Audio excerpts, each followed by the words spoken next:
Hello everyone, my name is Satyam Shivaach and I am working as a legal intern with LEXIS and Company.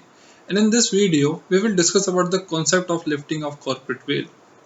What is corporate veil? A concept that separates the personality of a corporation from the personality of its shareholder and protect them from being personally liable for company's debt or other obligations. Now let's see the concept of lifting of corporate veil. At times, it may happen that a corporate personality or the company is used to commit frauds, an improper or illegal act. Since an artificial person is not capable of doing anything illegal or fraudulent, the facade of corporate personality might have to be removed to identify the person who are really guilty. This is known as the concept of lifting of corporate veil. The concept of limited liability. One of the main motive for forming a corporation or a company is the limited liability that is being offered to its shareholder.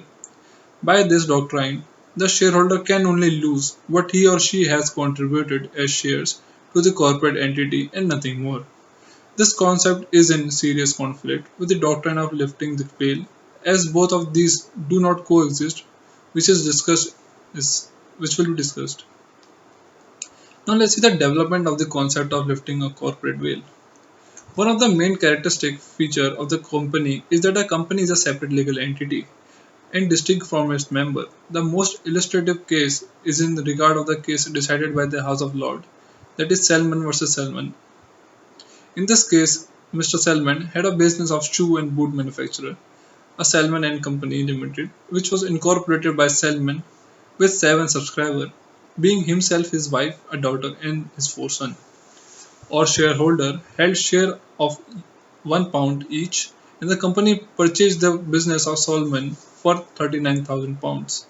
The purchase considered was paid in terms of £10,000 debentures, conferring charge on the company's asset £20,000 and fully paid up £1 share each and the balance in cash. The company is less than 1 year ran into difficulties and liquidation proceeding commenced. The assets of the company were not even sufficient to discharge the debentures, and nothing was left to be insured creditors. The House of Lords unanimously held that the company had been validly constituted, since the Act only required 7 members holding at least 1 share each and that Solomon is separate from the Salmon Company Limited. The entity of corporation is entirely separate from that of its shareholder, and it bears its own name and has its own seal. It aside and distinct and separate from those of its member. It can be sued and can be sued exclusively for its purpose, and the liabilities of the members are limited to the capital invested by them. Further, in case of Lee versus Lee Air Farming Limited, it was held that there was a valid contract of service between Lee and the company, and Lee was therefore a worker within the meaning of this act. It was legally consequence of the decision in Salman case that one person may function in the dual capacity both as director and employee of the same company. Now let's see the meaning of lifting of corporate veil. Lifting the corporate refers to the possibility of looking behind the company's framework to make the member liable as an exception to the rule that they are normally shielded by the company corporate shell. Means they are normally not liable to the outsider at all, either as principal or as agent or in any other guise, and are already normally liable to pay the companies what they agreed to pay by way of share purchase, price or guarantee and nothing more. When the true legal position of company and the circumstances under which its entirety of its corporate body will be ignored, the corporate veil is lifted, and the individual shareholder may be treated as liable for its act. The corporate veil may be lifted where the statute itself contemplates lifting the veil or fraud or any improper conduct is intended to be prevented.